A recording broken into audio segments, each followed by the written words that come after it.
couple months ago, we talked about the process of writing a book, and here we are. Yeah. You have written a book. So let's dive into the good, juicy stuff in it, how you bring it to market. But first of all, that strikes me is this quote on the front from Seth Godin, who's a pretty renowned person in the space of selling and writing and marketing. Yeah. Just hold that up for a second, because it's hard to believe that something that size can cause such a big havoc in someone's life. But Right. I can understand why artists, whether it's musicians or songwriters or painters, I understand why they go down these rabbit holes now. And sometimes what gets them through it is not money, it's spite and stubbornness and belief in what they're doing, because that was a 753-day journey, and it was without a doubt the hardest thing I've ever done.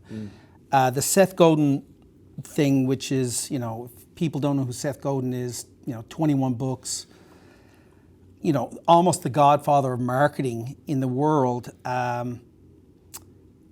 In 2021, I reached out to him with a cold email, and I got him to reply to it, and he came here and spoke via satellite from New York to the Business Arts and NL group, which I was on that board with Mark Dobbin and Noreen Golfman.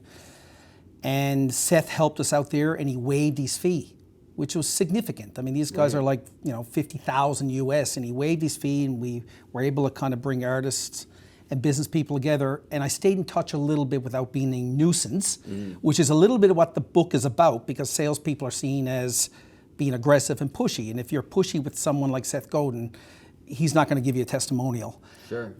So I stayed in touch without being a nuisance. He genuinely wanted to see if I would finish a book, because he reminded me that 2% of people that want to write a book actually finish it. It's hard. I've been working on a book for about my grandfather for 5 years now. I mean, it's hard to finish. Really hard. Easy to start, easy to be in the middle of it, hard to finish it. And while some people who know me may say, yeah, Kevin Casey's confident, I can tell you a book, and maybe musicians say this too, there's so much imposter syndrome, even for me after 25 years selling, 20 years an entrepreneur with my own business. This got the best of me at times. And over that 753 days, the old Tom Petty, some days are diamonds, some days are rocks. I had some rocks in my shoe on this one. And there was times I didn't actually know, was I gonna get it finished, but I think I put it out there so much, it was exactly the pressure I needed to be uncomfortable and get it done. So I sent it to Seth Godin. Again, I never blatantly asked him for a testimonial, because I think that's what 95% of people would do. So I did the opposite, which I just wanted to thank you. I know you kind of wouldn't have betted that I would finish this, but I did, and you're the first one to get the manuscript. And I sent that about a month and a half ago. And 2 Sundays ago, my email came in on Sunday morning, and he said, if it's not too late, I've read your book.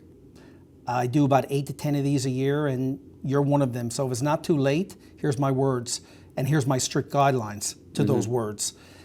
So I had it all designed, and I basically stopped everything, and I redid the front cover, because I felt out of everything, getting Seth Godin to actually read it and believe it was good enough to put his name on it, it might have been the first time in 753 days I actually believed in myself that I did a book that was worthy.